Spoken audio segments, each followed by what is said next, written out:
The United Nations, thought of by millions of people to be a benign organization with only our best interest at heart, turns out to be one of the main engines of the cabal. It is where deals are made, where money is laundered, and where dictators are kept steadily in their seats. The UN works with a multitude of NGOs, some officially under the umbrella of the UN, others more covertly. The term NGO, non-governmental organization, was actually invented by the UN back in 1945. You will soon understand why.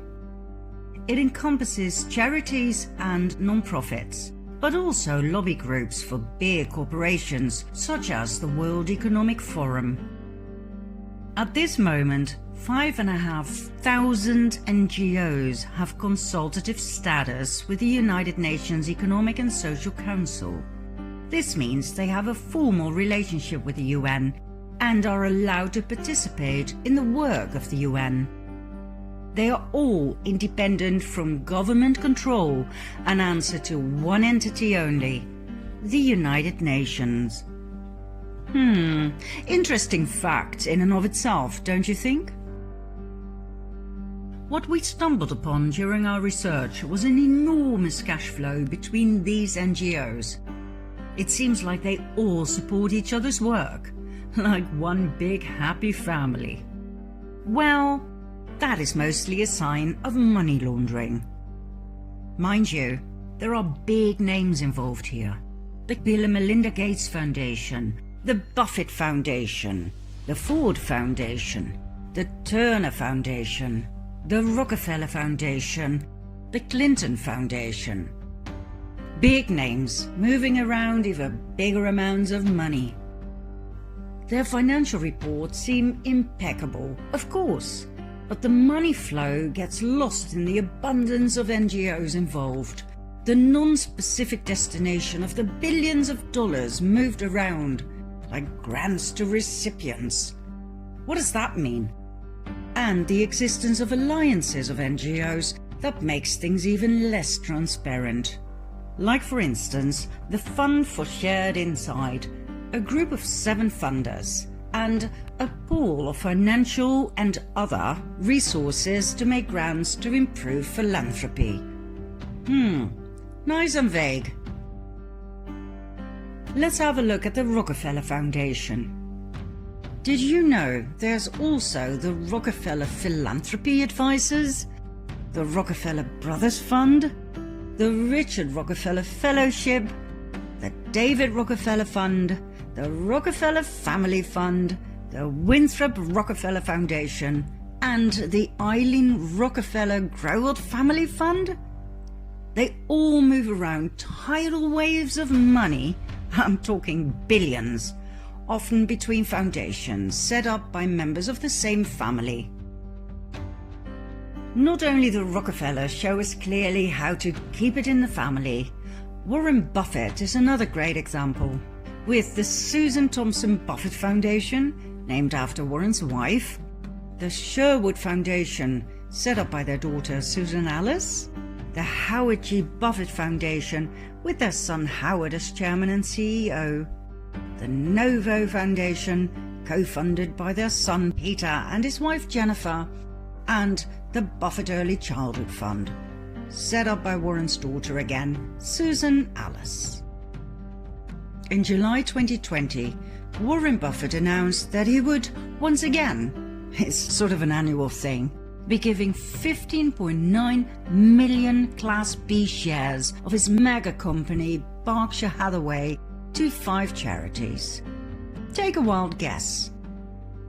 All of these shares, worth $2.9 billion, went to the very same Susan Thompson Buffett Foundation, the Sherwood Foundation, the Howard G. Buffett Foundation, the Novo Foundation, and the Bill and Melinda Gates Foundation.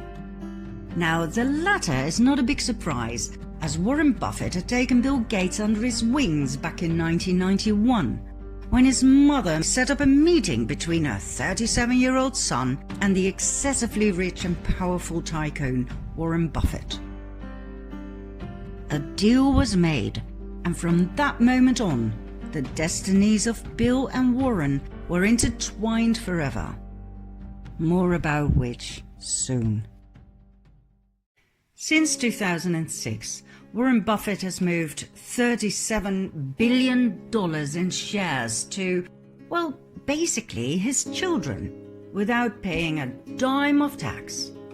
Why don't you try to donate some money to your children without the tax administration stepping in to claim a big chunk? By the way, the Buffett Foundation is known for its secrecy, often appearing under grand acknowledgements as an anonymous donor, which is rather strange when it concerns donations of many millions or even billions of dollars, simply unaccounted for.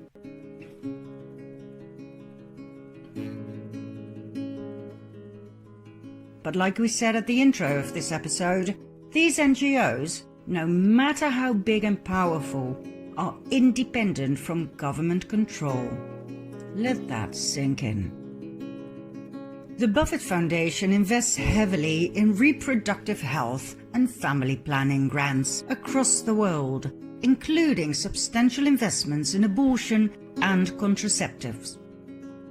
In the 1990s, the Buffett Foundation helped finance the development of the abortion drug RU486.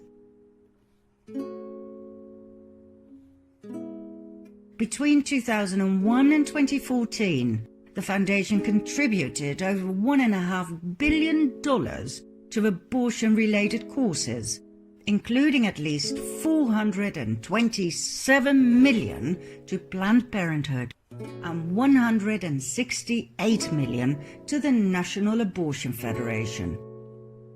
Remember from part 6 that the Bill and Melinda Gates Foundation gave $89.5 million to Planned Parenthood? Were you shocked when you heard this number? Well, the Buffett Foundation makes the Gates Foundation pale in comparison. It gave Planned Parenthood $427 million. Why are all these most wealthy men alive so obsessed with killing babies? What we discovered upon investigating the largest and most influential NGOs was that they all primarily focus on reproductive health. In our previous episode, we showed you what that really means in practice. Eugenics, depopulation, pillaging less developed countries for their precious minerals, and money laundering.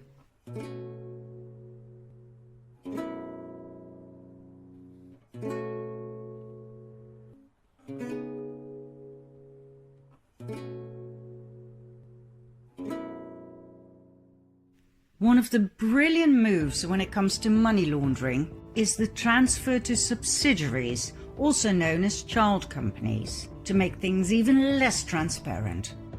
Let's have a look at some examples. Ever heard of Arabella Advisors? Probably not.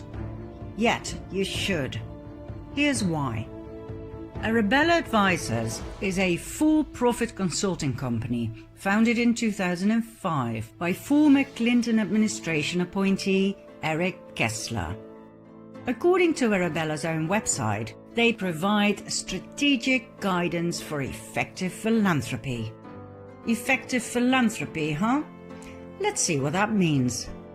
Arabella claims to have carried out more than 150 projects for clients that are worth more than $100 billion. Not exactly a small fish, right? What else? Arabella manages 4 non-profits. And this is where it gets interesting. The New Venture Fund, the 1630 Fund, the Hopewell Fund, and the Windward Fund. These 4 non-profits serve as accelerators for yet another range of non-profits that, according to several investigative sources, are fake organizations that are little more than a website and a suite address. Now, we dove into Arabella and its 4 minions because we saw them appear time and again in the midst of the giants, such as the Gates Foundation, the Rockefeller Foundation, etc. As we'd never heard of them before, we decided to look into them. It took us many 24/7 weeks. Never before were financial reports so confusing, so non-transparent. Arabella Advisors and its 4 non-profits use tax regulations to the max, moving money from C3s to C4s, which is more profitable when it comes to tax deductions. Thanks to the pass-through arrangements, funding is passed from one organization to another, making it difficult to trace where a donor's money ends up. As we searched for weeks, our astonishment grew. Then we ran into the work of Capital Research Center. Our findings collaborated with those of their researchers like Hayden Ludwig, who described Arabella as a dark money monster and the left's best-kept secret. Arabella is the left's best-kept secret that proves something money in politics reporters have failed to notice. Non-profits, not the parties, drive our politics. Since Arabella's inception, it's sponsored roughly 340 groups. These fake groups rarely disclose their relationship to Arabella Advisors or any of its 4 in-house non-profits. Nevertheless, many of them accept donations from the public, funds which go to Arabella's non-profits. This system also allows these groups to hide their funders, since it's virtually impossible to trace individual grants to Arabella's 4 non-profits to any particular fake group.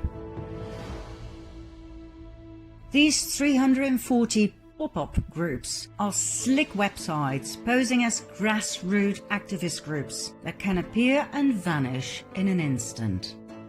Since 2006, this network has pumped a stunning $2.4 billion into politics.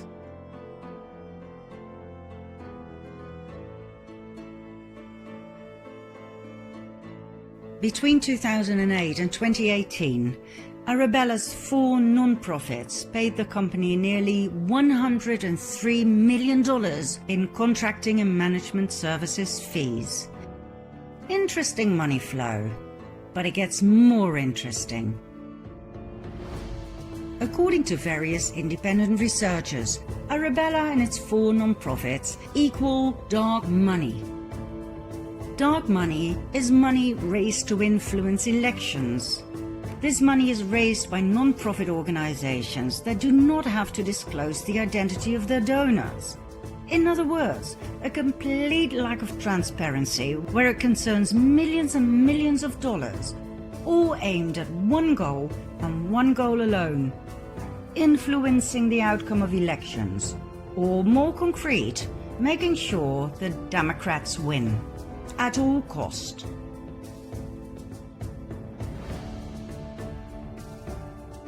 Let's see if we can find any evidence for such a crude accusation, shall we? Let's have a look at Arabella's 4 non-profits. Any clues there to such conspiracy theories? First, there is the 1630 Fund. In 2018, it received massive anonymous donations. It later turned out that $26.7 million had come from the New Venture Fund, one of its sister funds. The 1630 Fund, the 501c4 advocacy wing of Arabella's non-profit network, is a massive dark money group that boosted Democrats in the 2018 midterm elections with $140 million. The 1630 Fund's biggest single donation, made anonymously, was for $51.7 million, more than the group had ever raised before in an entire year before President Donald Trump was elected. One of 1613 Fund's projects, or pop-up groups, is Demand Justice, an anti-Trump organization.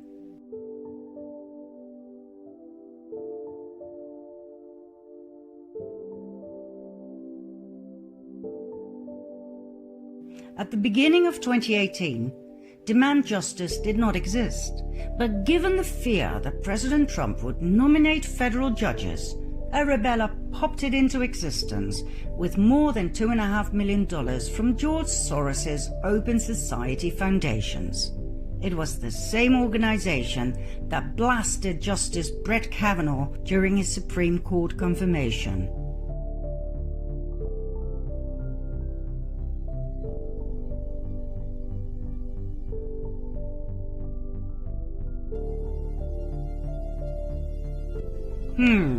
Interesting.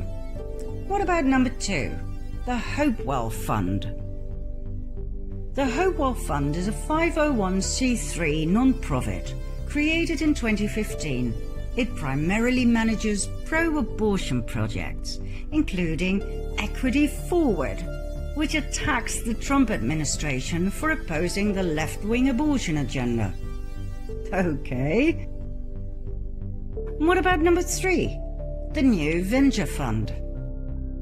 The New Venture Fund, located at the same address, the same suite, number 300, a platform for philanthropists. Between 2014 and 18, New Venture Fund received $1.6 billion in donations.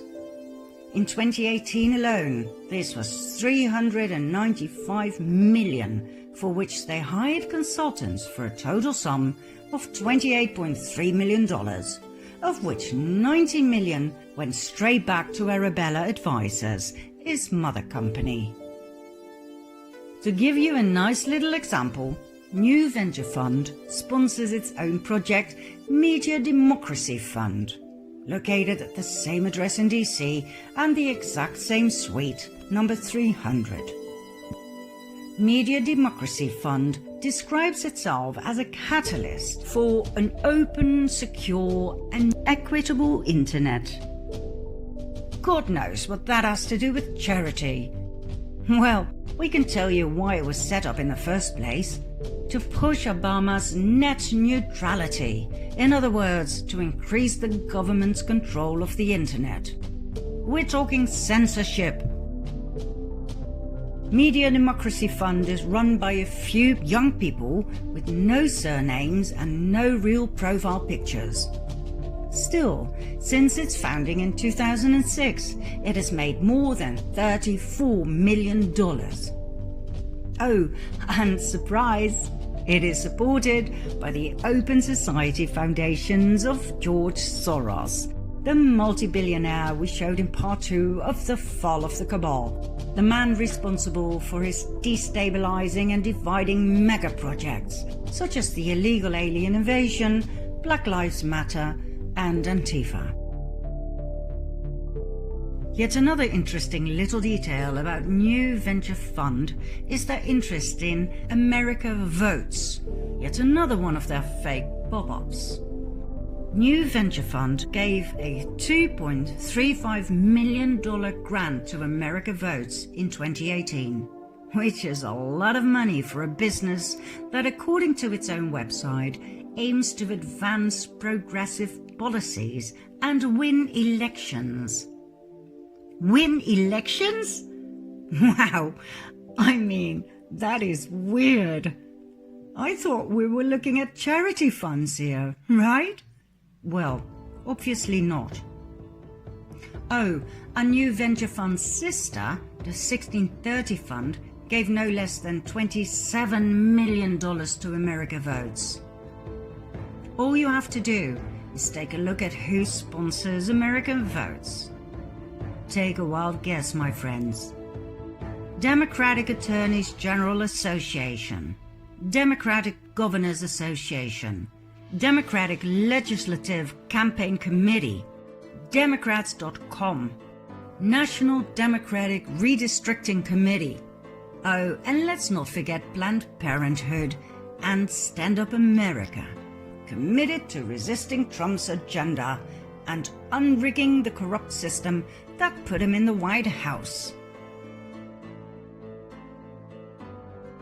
Let's make something clear once and for all. First, the corrupt system is exactly what President Trump is fighting. It is the corrupt system that tried to prevent Donald J. Trump from entering the White House. Furthermore, whether you like Trump or not is not relevant. He is your president. He was elected twice by a majority of the American people. That is called democracy. Now, just because you hate Trump doesn't mean he was put in the White House by mistake. There was no Russian collusion, remember? Years of investigations have gone by in which the Democrats did everything they possibly could think of to get rid of their opponent. Well, guess what? It didn't work. They failed miserably. You want to know why? Because, and I will say this again loud and clear, because Donald J. Trump was elected by the majority of the American people to be their president. That's why. So my question to the Democratic Trump haters out there is, which part of democracy don't you understand? The amount of money that is moved around within the limits of the law is staggering. The more we studied this topic, the more we realized that in order to drain the swamp in philanthropy land, laws would have to be rewritten.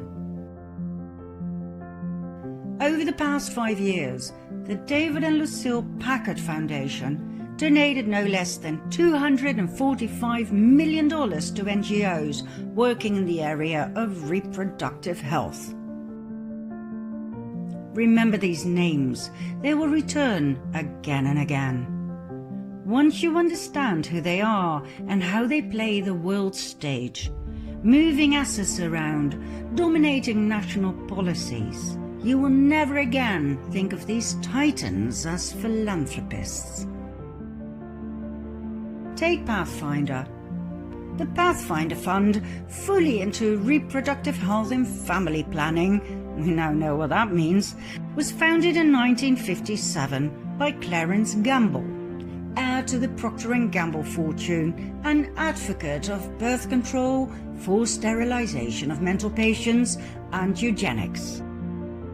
Pathfinder received $673 million over the past 5 years to be used for their reproductive health projects. Where did this money come from?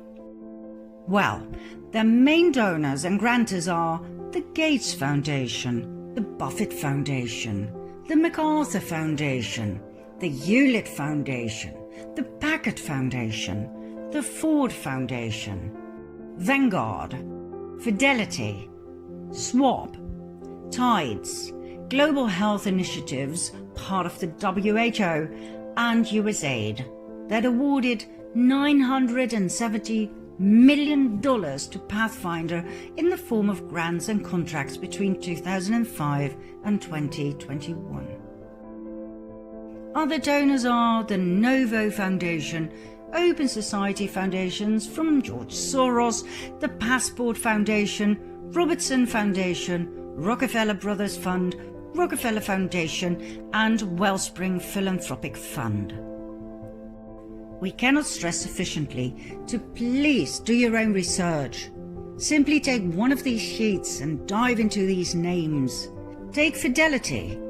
According to its IRS Form 990 for 2018, Fidelity Investments Charitable Gift Fund moved nearly $107 million to two of Arabella's nonprofits. The New Venture Fund, $73 million. And Hopewell Fund, $34 million. We can, however, assure you that you will get stuck in the spiderweb of C3s and C4s, and that's where you will meet the end of transparency, if it ever was there in the first place.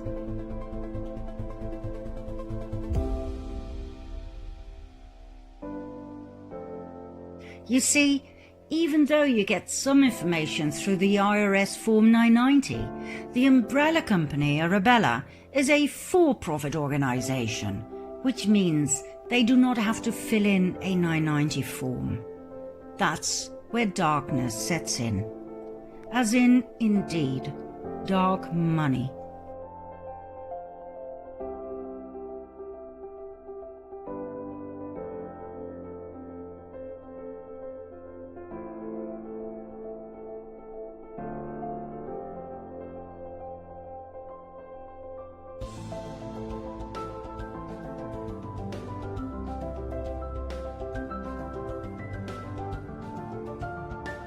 Okay, let's have a look at the Rockefeller Foundation. I showed the massive power empire of the Rockefellers in my first documentary about the fall of the Cabal, in part 2. Now please bear in mind that the Rockefeller Foundation 990 forms contain between 350 and 400 pages each year. So what we did, after having studied each and every one of them, we narrowed it down for you by highlighting some anomalies, those donations that jumped out for their numbers and/or recipients. The Rockefeller Foundation gave $666,666 to the City University of New York. Interesting number, associated with the number of the beast. Okay, I'm sure that's just a coincidence, right? The Rockefeller Foundation gave $4 million to DataKind, an NGO for data science. Funded by the Bill and Melinda Gates Foundation, Open Society Foundations, Microsoft, Rockefeller Foundation, Hewlett Foundation, MasterCard, Google, and others.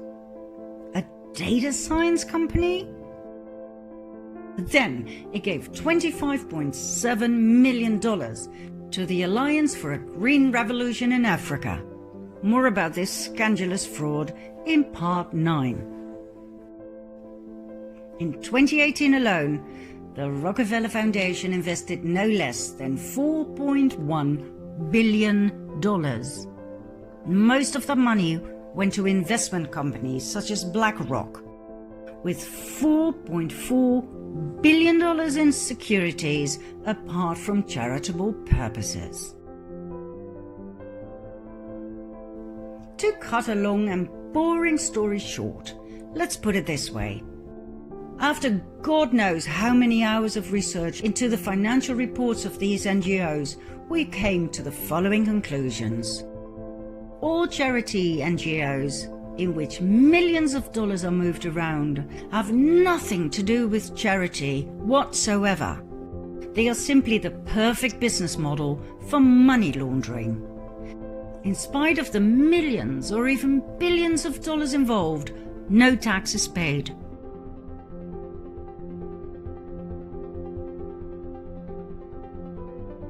The astronomical amounts of money are, apart from being laundered, transferred to support the Democrats and their agendas. Think abortion facilities and other family planning and population control topics. As such, it is the non-profits that drive US policies, not the political parties. Most charity money goes directly to Wall Street, to Nasdaq and other stock exchanges, where it is invested in, well, anything lucrative. Those are projects you do not get access to unless you have a certain clearance level. It could range from legal to illegal investments such as drug and human trafficking. Arabella helps its clients implement centre-left political agendas through sometimes risky programming investments. So, our question to you is this. How do you feel about your donation to charity being used to avoid tax, to be invested in risky programming investments, which could be anything, and to go straight to the Democrat Party, either to support a presidential election or to rig one? or to help fund one of their projects such as population control or any other means or method to facilitate the New World Order. How does that make you feel? How can it be that these so-called charities don't have to account for so much money, both where it came from and where it went to? How can it be that these NGOs that move billions around work from a simple suite? There are countless consultancies involved in charity that are granted millions of dollars to do their work. Why, for heaven's sake? I mean, suppose you advise individuals and companies on how to invest money into charity. Don't you simply get paid for your services by your clients? Why does an Office for Data Science receive millions and millions of dollars? To do what?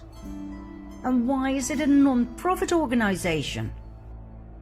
Why does it have major sponsors such as the Bill and Melinda Gates Foundation, the Open Society Foundations, Microsoft, Rockefeller Foundation, Hewlett Foundation, MasterCard, Google? Why do these NGOs form alliances in order to improve philanthropy? How hard is it to pick a fund and donate? The more we dove into the subject, the more we realized just how insane this all was. Within the limits of the law, oh yes, but insane and wrong nevertheless. The UN, with all of its NGOs and charity funds, connected either directly or indirectly, moving billions around, hens and forth, laundering money to their heart's content, investing enormous amounts on the stock market, making more money and even more without ever having to pay a dime of tax. And like I said, they are all independent from government control and answer to one entity alone, the United Nations. Does this mean all NGOs are bad news? Probably not. I'm sure the smaller ones and the local ones have not been dragged into the dark swamp. I'm sure they do great work, real charity. But the big ones, the ones with the multi-million-dollar sign on them, like Oxfam, that held sex orgies with minors in Haiti? Minors as in children?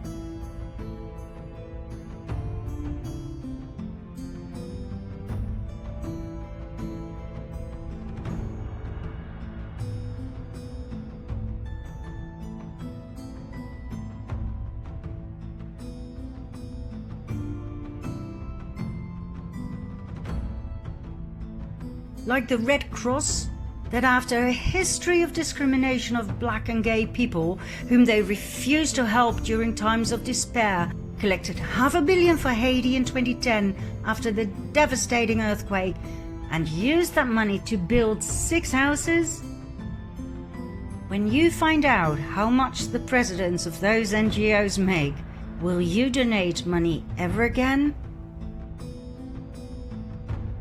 So, where does all of the above leave us? In a big, sticky, criminal spider web, with hungry spiders everywhere. One of those spiders is the Bill and Melinda Gates Foundation. Follow me to part 8.